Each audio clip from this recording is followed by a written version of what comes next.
Today I'm going to be talking about White Dwarf 110. This is from February 1989 and it's a proper glimpse back into Games Workshop's history.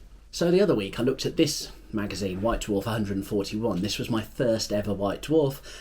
Released the video and it's done really well. Now I've got a big wad of White Dwarfs. All of these are from the very late 80s, the early 90s. I'm going to do a few more videos about those, but I thought the best way to start would be with 110, which is the oldest White Dwarf I've got. So what I'm going to do this episode is basically flick through this and talk through what I find. So come with me and enjoy the show. So we'll start with the front cover. So Games Workshop presents their monthly games magazine, White Dwarf. There is Grumbadil, the White Dwarf.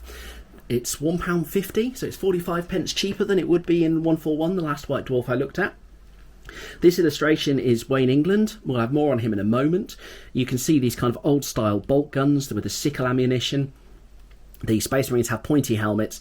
They've not yet become that defined with the heraldry. You know, modern Space Marines have the edging around the shoulder pads most of the time. The backpacks as well look a little bit organic, I guess, compared to the manufactured version that we see nowadays. I'm thinking they might be white scars from the lightning bolts, but the colour's off, so I'm not really sure what Marines they are. These skulls with crossbones, probably Jolly Rogers rather than any more meaning than that. In later times I think we'd come to see them probably as Terminator honours. So open the page up. We've got a nice big advert for the Blood Bowl Star Players expansion. This is a book that came out to supplement Blood Bowl. There was also the Blood Bowl Companion, I think. This one adds in new characters. I think there's 36 new special characters, also more skills, and then it also introduces big guys into the game. Plus it's full of background and stuff talking about famous teams. A quick look at the contents. So Culture Shock, which is their news section. Illuminations, so this is about Wayne England, who did the front cover. Ogryns, there's an article on Ogryns at 40k, and then the Dwarf Fire Thrower, which is a new unit for Warhammer Fantasy Battle. Tournament rules for Dark Future. Space Marine, which they've called it there. It's quite interesting that the game, the future epic game, would be called Space Marine, but this is introducing epic scale infantry into Adeptus Titanicus. And then Morgulum's Marauders, which is a Warhammer Fantasy roleplay gang. And then Eldar Titans, introduce your games of Adeptus Titanicus, and then an heavy metal section from John Blanche. So we've got a nice big map here. I'll turn this around so we can see it better. These are the retail stores that are in the UK. So we've got about 15, the blue ones are Games Workshop stores. Then we've got red independent stockists. So South Sea Models and Games, Wonderworld, Spot On Models, A-Watts, Encounter Games, War and Peace, Games and Puzzles. I don't think any of these stores, the independent stores, are still going. Not they're here. Although South Sea Models and Games might be familiar. They've then in America, they've got a mighty one store in Baltimore of their own, and then two stockists, one in New Jersey and one in New York. This is a long way off the 300 stores that they now have, and literally thousands of stockists throughout the world of their products. But what's brilliant about this is you can really see that they're taking it seriously in their magazine. They're pushing people to go to the stores. And in fact, we see this in the career opportunities. So as well as a layout designer and a finished artist they're looking for in the stores, there's the telesales. So they're looking for bright, energetic and enthusiastic young people. I guess they won't be young nowadays. They'll be, 34 years ago this was. In fact, Chris Harbour, who is there taking the job applications, I used to work with him at Games Workshop, and he's just retired. Then we've got t-shirt designs. So we've got black and white images on shirts. A very kind of heavy metal kind of feel to this, a kind of rock band feel. You could sort of imagine these t-shirts nowadays will be faded away in the back of somebody's cupboard. You know, they'll have gone from being black to being very grey. It is interesting to see how the artwork on the t-shirts is a bit more complicated than a lot of the stuff you get nowadays. You know, now I think, and again we saw this on the front cover with the Space Marine logos, but Workshop's imagery is a lot simpler, you know, now. And I don't mean that in a disparaging way, I mean it in a more modern way. You know, it looks more like heraldry. The Imperial Eagle is a lot cleaner. The symbols generally tend to be, quite often a single colour, so they really stand out. We've got Culture Shock. So Culture Shock is their new section. I think this is really interesting because Culture Shock, now in 2000 AD, I've talked about the similarities there. In 2000 AD, there is the section Future Shock, which is the news articles in 2000 AD. So here they're calling it Culture Shock. You've got a new store opening in Brighton, Games Workshop store there. Also talks about how they opened a store in Bristol. They've been visited by prime noise marine and vocalist of Batfish. I have no idea who Batfish are. I guess their career didn't really take off. But they were on the same label as Motorhead and Hawkwind. So they've been described as heavy metal boogie rock. But they visited the Games Workshop studio, and their main singer is a dedicated Blood Bowl player, you'll see there. And they also, as a group, they play Talisman and Blockmania. Blockmania was the Judge Dredd game, and they've also been enjoying Adeptus Titanicus. And then new arrivals, Wayne England and David Gallagher have just joined the design studio. We'll see more on, so both of these are artists, and we'll see more on Wayne England in a minute. And lastly, there's an errata. So there's a Dark Future errata. And here, basically, they've said critical hits occur on a 6 to hit. Well, actually, it's a natural 6 for damage. So I guess you can cut that out and stick that over the book in the rules. So here we go. As promised, this is the Wayne England section. He's just joined them at this point, and you can see some of the artwork that he's done. He's got his really nice kind of muted tones, which I think when we look at some Golden Demon in the last episode, we looked at issue 141 and the Golden Demon entries there. They also have this kind of, I'm going to say washed out, I don't mean it in a bad way, that kind of like beige colours, and they've managed to get that onto the models, which looks really, really good. Come the 90s, there'll be more of a red phase, there'll be a lot brighter colours.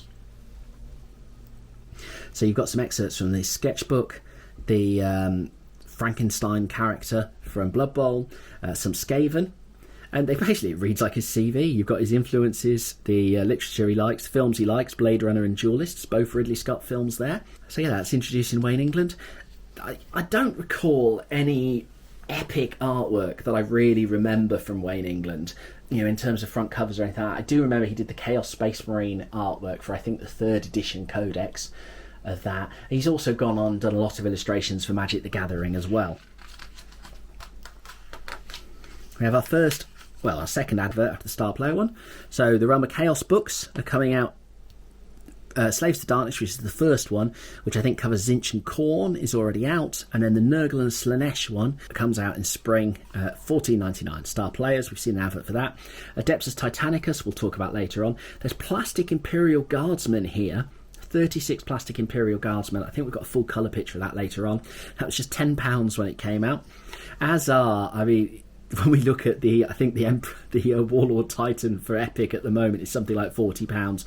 You could, back in the day, get 6 plastic Warlord class Battle Titans for $9.99. There's Dark Future, which is a game of Mad Max. We'll talk about that in a bit. Advanced rules for Dark Future. Citadel combat cards. These are wonderful. These were basically, they've got all these painted miniatures, and I think they're basically looking to a way to make more money out of them. So they produced essentially a top trumps game using Citadel miniatures called Citadel combat cards. The idea was you could also play, you know, you've got your Space War set, you could play Space Marines against Chaos Fighters, against monsters if you wanted to. Warhammer Fantasy Roleplay, expansion for Warhammer Fantasy Roleplay. Dwarf Fire Thrower here, we'll see more on this later. So we've got ring binders here. This is something, and you'll see it here. What they do is they make it so that White Dwarf and all their other books, you can cut them out, and then they're very helpfully marked where to hole punch them, so they can go into these ring binders. So I think there's 9 different designs, they say, for ring binders available in the store, including, you can see the Dark Future and the Adeptus Titanicus ones there. The idea is you just clip them all out and keep them in there, which is great because you can add more rules to them as they come out. They're also advertising Golden Demon brushes. These are sable brushes, fine quality. I say Golden Demon brushes. They're Citadel colour brushes. That's the Golden Demon there. Now the sizes, nowadays we're used to fine detail, flat dry brushes, things like that. Here you've got 000, 00, 0 and 1, 2 and 3. This is kind of the standard sizing for brushes in art and in a lot of miniature building. If you were building Airfix kits, you'd be buying brushes where the sizes were described as that. So 000 is your fine detail, and then a 3 would be your large brush essentially. We've got Ogryns. We've got a look at Ogryns in Warhammer 40,000. Little bit of text there. This is basically sort of a mini Ogryn codex that comes in here. So it talks about their appearance. It talks about basically Ogryns in this. They're ogres. They're stupid. They smell. They can't look after themselves, and they're used as shock troops by the Imperium in their battles. But we've got our wonderful little quotes here. Blessed is the mind too small for doubt, from Commissar Groden Brevo. A small mind is easily filled with faith. So Imperium, at this point, Ogryns do believe in the Emperor, and they sort of see him as a kind of, they have like a childlike faith in him. They see him as a kind of almost a father figure. And it talks about how the commissars will use that to motivate the Ogryns. So Ogryns really want more food, and they want to do well by the Emperor, and people will tell, the commissars will say to them like, oh, you've done well, the Emperor kind of smiles upon you. And it talks about commissars that get the hang of how an Ogryn thinks, and they end up fighting alongside Ogryns more. Nice big colour page here of some of the range. So Ogryns, not being very smart, usually use straightforward martial weapons. We've got our maces, our swords, our hammers. The nice thing for Games Workshop about this is it means they can use the Warhammer ogres in 40k, and you can see that the one that really looks futuristic there is the leader. He's armed with an Ogryn Ripper gun. A Ripper gun is a very heavy, substantial gun. In fact, I think we've got more of it on the other page. It's basically designed to be able to be used by an ogre. They have ammo suppressants, so they can't just blast off their entire lot of all their ammo, and then they're designed to be heavy so that when they use them as a club in combat, they're ready for that. I've got some Imperial Guards here. The Imperial Guardsmen, so a lot of the models at this point, Workshop have cottoned on to, if you produce the body in metal, but then you can produce the arms in plastic. Now I think what this does is, for a start, it gives you more options, because you can have the same metal body that has no arms, and then if you position it with different arms, you create a lot of variety. I think they show these two penitents. So one of them has a heavy las cannon, and one of them has a las gun, and they look like completely different models, but they've actually got the same body casting. And we've got some really interesting things here. We've got an orderly standard bearer, this guardsman with heavy weapons. We've got a lieutenant who has his armoured cuirass. We've got a commissar there, a grenade launcher, and then we've got a human bomb. I don't think we see any more of those. They sort of disappeared from the range. So Ogryns in Imperial service. As I said, there's a picture of a Ripper gun, very heavy gun there. Here you go. An Ogryn leader can be subjected to brain enhancement by the Adeptus Mechanicus, and this is called biochemical Ogryn neural enhancement, BONE. So Ogryn leaders are known as boneheads, and they can be educated to a small degree so that they can understand tactics. They'll never get beyond the range of a kind of sergeant, but they can order a squad into battle. There can be renegade Ogryns fighting for chaos. There's this kind of cool picture here of an Ogryn picking up an old jet bike to destroy it. And then this quote here: if my marines are ordered to serve alongside these tainted half animals, they shall do so, but upon their return they shall be quarantined and purified by every means in our apothecarian. That's Commander Karab Koln of the Red Scorpions chapter. So this is years before the Badab War books come out from Forge World, which give us a lot more about Red Scorpions. But you have Karab Koln already here. The Red Scorpions are obsessed with purity, and this is kind of the first glimpse of that. Is they will fight alongside these if they have to, but they'll be showering afterwards. I just think it's really cool when we get these little excerpts that have a massive effect later on. Special equipment charts. Now these are an addition to the Imperial Guard army list that they gave away. Well, I say gave away. What they did was they printed it in White Dwarf. We have this Adeptus Mechanicus here. He looks way meaner than any other kind of AdMech character I've seen lately. With his big axe and his power armour. So yeah, you've got weapon options you can have. Again, the idea is you can cut these out and you could put them in books. Although I do think they've made a bit of a slip up there, because the Ogryn rules are going straight into these. If you cut this out, then you're going to end up all over the place. So you've got points costs there. What do we have that's interesting? So AdMech, you must have AdMech to be able to have certain items of equipment. And the items of equipment you've got is a mole mortar. So a mole mortar is a mortar that shoots, rather than shooting a shell upwards, it shoots the shell under the ground and it buries its way towards the target. A thud gun is essentially like a massive cannon with 4 barrels. You can imagine the thud gun just comes from the noise it makes when it shoots. You've got the rapiers. Rapiers were kind of tracked guns, so you've got a multi-laser, multi-melter and las cannon on those. And then tarantulas. A tarantula is a like the sentry gun from Aliens, basically. It's a freestanding heavy weapon. In fact, look, you can even have robots in there as well. The Castellan, Cataphract, Colossus, Conqueror and Crusader. So some of those names become knight names later on. Nice big page on Warhammer Fantasy Battle. This has got some interesting stuff. Check out the old Bloodthirster model here. There's Warhammer Armies, which is the book of the Warhammer Army lists. Realm of Chaos, both Realm of Chaos books, Warhammer Siege. They cover Warhammer Fantasy. They also cover Warhammer 40,000 and even have a bit for Warhammer Fantasy Roleplay in. Let's see, we've got the first plastic miniatures here for Warhammer. So there's the Warhammer Fantasy Regiments. This contains something like 10 elves, 10 Skaven, 10 dwarves, 10 orcs. So you get a real mix in one box set there. And then the Skeleton Horde, which gave you something like 30 skeleton models. These are really, really kind of quite iconic plastic models.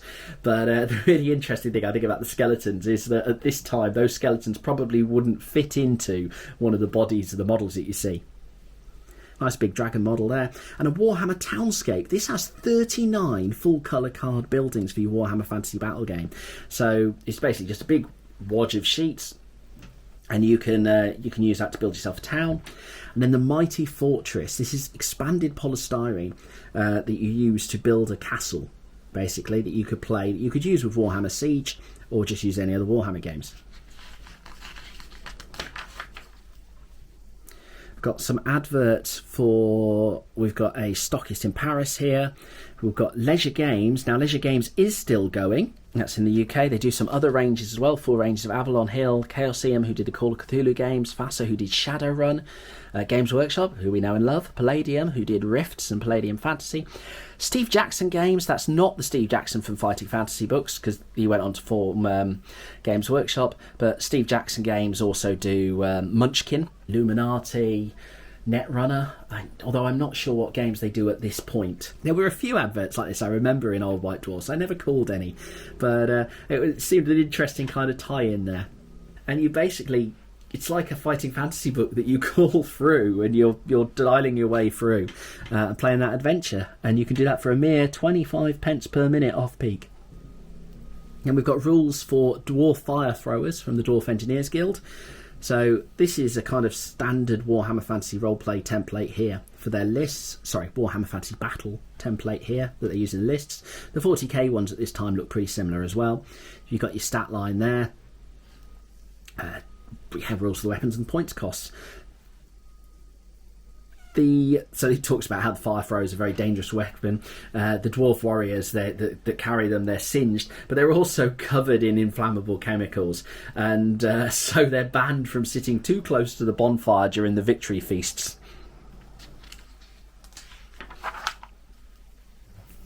Got a Terminator, Marine and Gene Stealer. This is before Space Hulk has come out. Although the idea of Terminators fighting Gene Stealers, obviously is an idea. I'm going to lift this up. I should probably learn how to zoom in. But there we go. You can see this old Terminator here. You can see how it becomes the newer Terminator models, but it's very, very rigid and it's very, very rounded. Then got some new dwarf crossbowmen, and then a picture of Dark Future here. Just a diorama that they've made up there. But that does tie in quite nicely with the Dark Future tournament rules.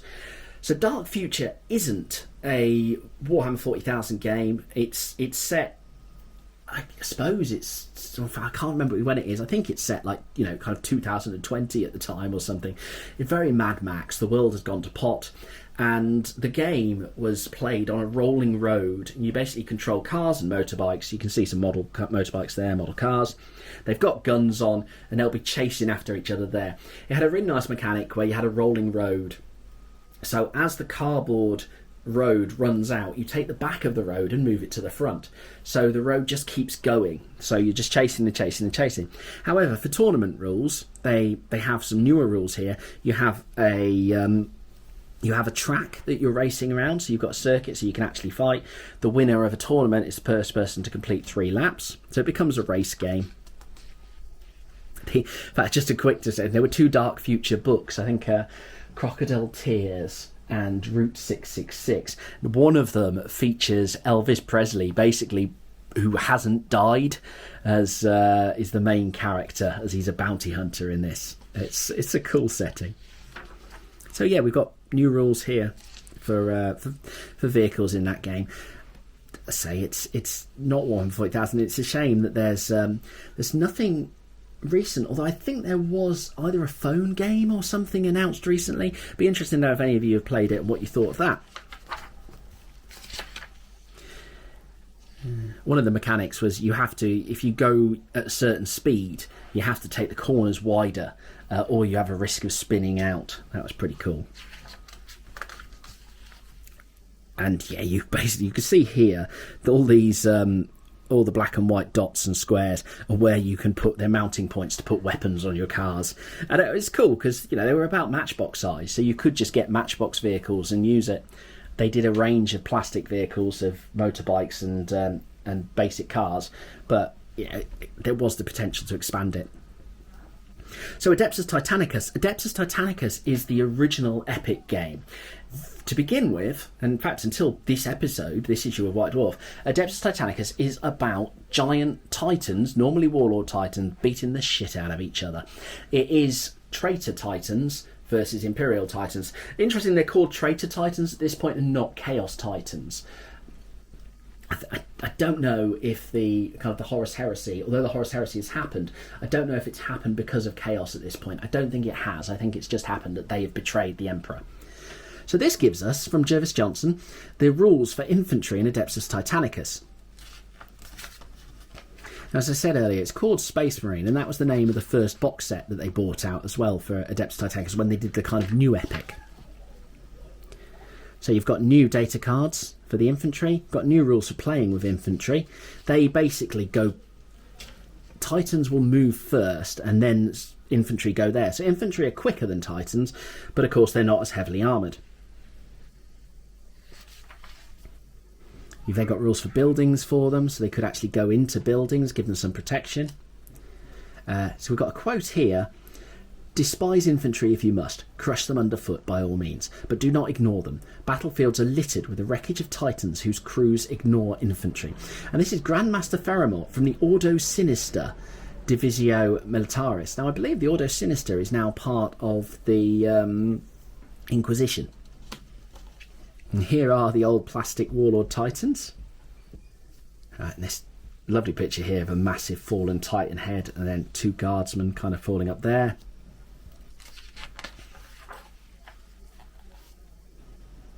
Some scenery of Titans, and you've got Land Raiders, and then your little epic Space Marines there. Now this is set, so this is the Talon campaign. So Talon become one of the Imperial Guard regiments that we see.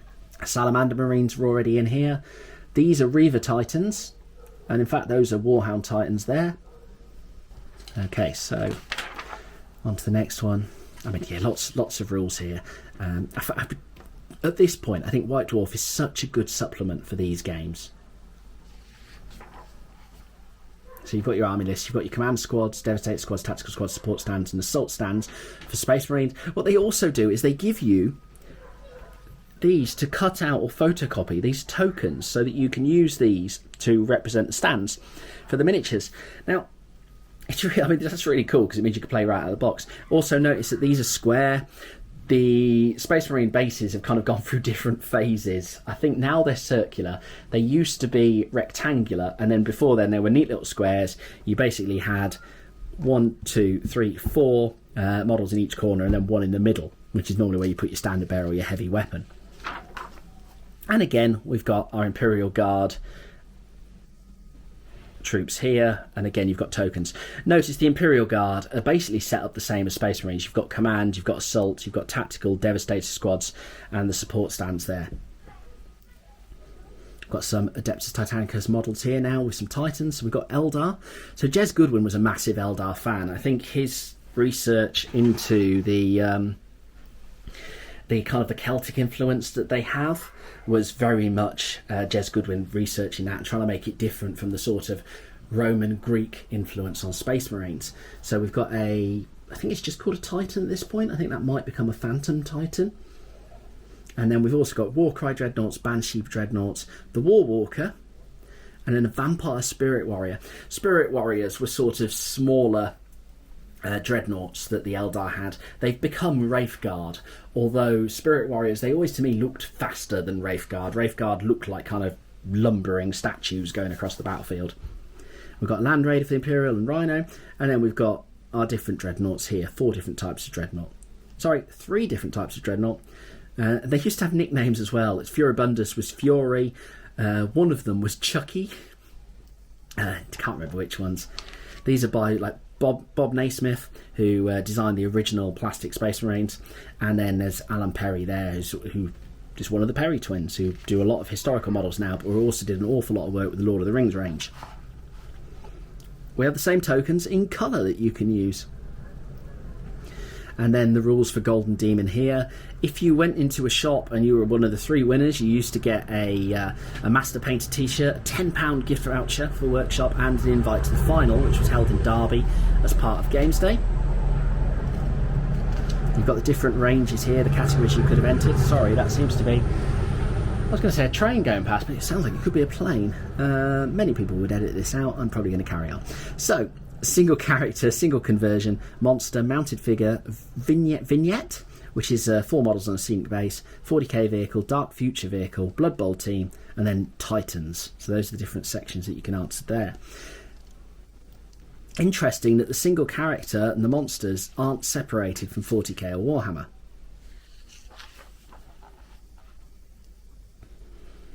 There's a store advert here, and then Morglum's Marauders. So this is a kind of outline for Warhammer Fantasy Roleplay. So Warhammer Fantasy Roleplay is a roleplay game set in the old world of Warhammer. It's sort of like Dungeons and Dragons, but it's a bit darker, and it uses similar stat lines to Warhammer. Morglum's Marauders are Morglum's neck snappers. Team, basically his gang. Now Morglum Neck Snapper came into, I can't remember exactly when, but I remember a very big model armed with axes. I think he rode a boar. You know, he was a huge presence in Warhammer. He was a very big orc, really demonstrated that kind of terror. Here, where do we have him? I'm going to just skip forward just a touch and come back so you can see what he looks like. There we go. He's scary as an orc is scary, but he doesn't look like the mighty kind of warrior that he ends up being. So the Marauders are organised into 5 units. Basically gives you those. There's 4 units of orc boys, and then there's a unit of goblins on giant wolves as well. That's Gaglug, Dogbreath and co. Then the other ones are Sogrod, Stunty Flayers gang, Margrog's Maggots, Bograds, Tuskers or Og boys, and Mummers boys. And the idea of this is that you can use them. So this isn't for Warhammer Fantasy Battles, it's for Warhammer Fantasy Roleplay. They're a kind of nuisance. In fact, at the very beginning of this, it talks about the idea that you can use these as the baddies in a sort of 7 Samurai style game. So you would have your characters, your adventuring party of 5, trying to defend a villager from 80 odd orcs, and it talks about the tactics they use, and then you've got rules for looking at how the unit behaves.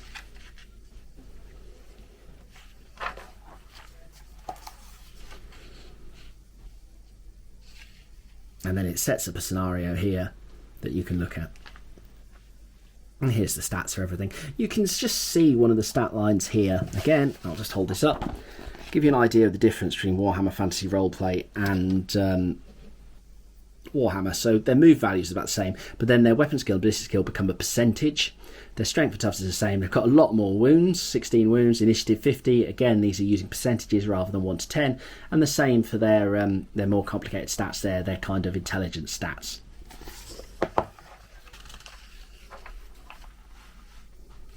And then we get to more Eldar in Adeptus Titanicus. Talks about how how Eldar Titans differ from normal Titans. I said normal Titans. How Eldar Titans differ from Imperial Titans, because they have the Infinity Circuit where the souls of the Eldar have gone, and how it's imprinted by the characters. I think at this point it's not about it's not to protect them from Slaanesh in the way it becomes. The Infinity Circuit is just something that the Eldar happen to have.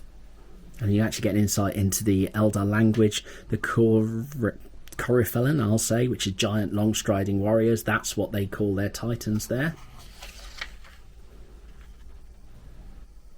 So we've got the Phantom Titan. It's one of the cool things that I'd forgotten. I think it's still the same nowadays. But so Imperial Titans use void shields, which basically mean they can take hits, whereas these ones have, they call them here defensive screens, which are basically hollow fields. So the idea is if an Eldar Titan's moving, then it's projecting images of itself, so it becomes harder to hit. So rather than being tougher when you hit it, like the Imperial Titans are, and they can ignore so many hits, the Eldar Titans are harder to hit, but they're weak when you actually hit them.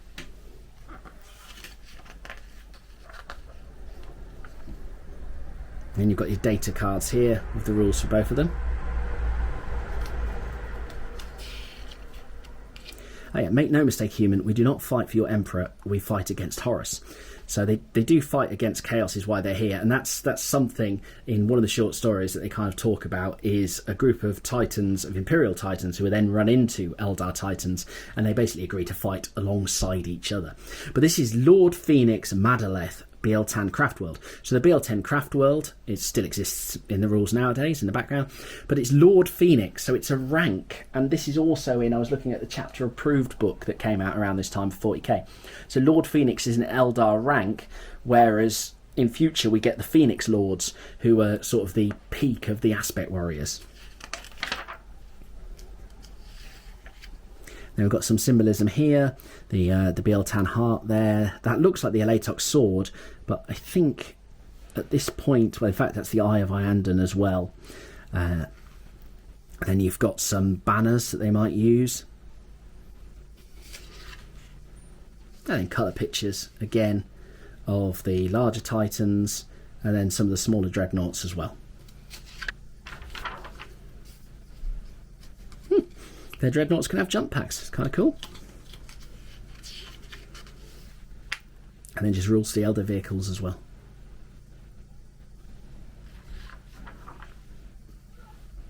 Got more adverts. Orc's Nest, they are still going in London. That's I remember seeing those adverts for years and years and years. There's Fear advertised here, which is a horror magazine with interviews with John Carpenter, David Gemmell, Alan Moore, Brian Lumley, Clive Barker, and then Ian Watson provides fiction for this magazine. Ian Watson would go on and write the Inquisitor trilogy, which is one of the first, and Space Marine in fact, which is one of the first Warhammer 40,000 novels. And you wouldn't recognise, I think, the worlds that they really show nowadays that much, but it was really kind of integral for the development of Warhammer and the worlds. A few more adverts. And then Heavy Metal. So this is John Blanche just teaching you quick ways of painting Imperial Guard squads. And we've got Imperial Guard Beastmen. So back in the day, Imperial Guardsmen used to be able to have Beastmen fighting alongside them. We've got an Ogryn from earlier. And he just gives you an idea of how you can create them. Some of these are recruited from Necromunda already.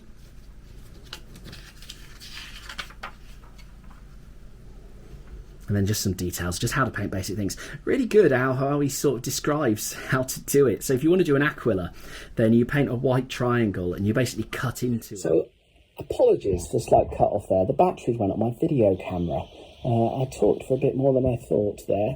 But I did just want to say, and I've only got a couple of pages left, so I'm actually recording this on my phone just for the last bit, but hopefully this will still work and you'll bear with me. So here you have a triangle that you then cut into to, in fact, look, I can zoom in nice and easily at that, to make the shoulder flash. You just mark in there. And there's a similar thing here with a skull, where what he's got is a circle, and then you just do a little mark underneath, and then you just put two black eyes in. And it gives you a very, very simple skull. So there's really nice practical tips here for painting your models. We turn over the page, So turning the page, we've got some really nice models here from Chaos. Some of these, and this is a conversion of this, but look at that. I mean, that's more of a Giselle than any other weapon that was recognised at the time for 40k. We've got some of our very first Plague Marines here. We've got a Fleshhound. Look at that Fleshhound model. And then these old Tzeentchian Renegades with these fantastically large weapons, just really outsized. Then we've got an old Lord of Change here. He's not changed so much, but they're a lot bigger and they tend to wear robes. And then some other 2 Nurgle champions here. Another Nurgle champion and champion of Khorne. They just talk about just a brief overview of how you would paint these, signed off by John Blanche. At this point, John Blanche is using a lot more colour than he seems to later on. Later on, he seems to very much develop a liking for like Nuln Oil washes over everything, and everything becomes quite muted. So we've got an advert for Estevian Games. Estevian Games are still going, but they're now, I think, Asmodeus UK. And then there's Imperial Guard, the plastic box set. So, got this lovely artwork there. And this contains 36 plastic miniatures for you to use in your army. And then just last up here, we've got, so the back page, a bit battered. We have some tanks. So these are converted rhinos that they've used for 40k. I don't know what those are converted from, but they're quite impressive tanks. And then this one here, I think that's it's certainly a World War II tank of some sort that they've used as the basis. It's a German tank. Maybe it's is it a Stug? That they've used anyway there. So they've been making their own vehicles. But you can see with the plastic models and the extra bits they've added on, they fit in really, really nicely. So that's quite cool. So that was my look into White Dwarf 110. As I say, I've got loads of other White Dwarfs, so I'll run my way through those. Next time I'll make sure my camera is fully charged. But thank you very much for listening. If you've enjoyed this, please like, share, subscribe, to tell your friends. And I'll see you soon. Cheers.